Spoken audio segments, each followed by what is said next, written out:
وحيد الله بقى، وحيد الله بس كده، ادعوا لها. نفسي ربنا يرزقني الصحة والستر ويخلي لي حبايبي، غير كده اللي ربنا كاتبه يكون. السلام عليكم ورحمة الله وبركاته. أهلا وسهلا بكم فيديو جديد على قناة الاستاد. هنتكلم النهاردة عن الفنانة والإعلامية الراحلة شيرين الطحان، وهنشوف وصية شيرين الطحان اللي قالتها لوالدتها قبل وفاتها بلحظات قليلة، وهنشوف آخر صورة ليها قبل وفاتها. بس قبل أي حاجة من فضلك اعمل لايك للفيديو واشترك في القناة لو ما كنتش مشترك، وفعل زرار الجرس على كل الإشعارات ضروري جدا جدا علشان كل جديد يجيلك لحد عندك. من فضلكم قبل نتكلم في أي حاجة وقفوا الفيديو دلوقتي وانزلوا اكتبوا تعليق وادعوا لشيرين الطحان بالرحمة والمغفرة، ربنا يرحمها ويغفر لها ويسكنها فسيح جناته. ادعوا لها يا جماعة من فضلكم. أقيمت امبارح جنازة الراحلة شيرين الطحان اللي توفت بعد صراع طويل مع مرض السرطان. الصراع استمر لمدة 7 سنين من غير ما تعلن إصابتها بيه، واختارت شيرين إنها ما تعلنش عن مرضها طول الفترة دي وما تتاجرش بمرضها لحد ما خبر مرضها انتشر في الشهور الأخيرة من حياتها بعد تدهور حالتها الصحية ودخولها للمستشفى.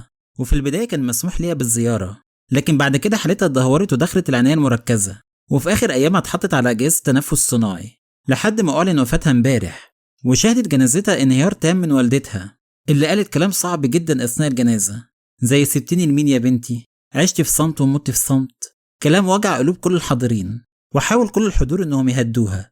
وبالنسبة لوصية شيرين الطحان فما فيش حد من الناس اللي زارتها في المستشفى سواء من قرايبها أو أصحابها قبل ما تتمنع عنها الزيارة إلا وكانت بتوصيهم على بناتها اللي ما كانتش عارفة هتسيبهم لمين وإيه مصيرهم بعد وفاتها، لدرجة إنها وصت والدتها نفسها على ولادها.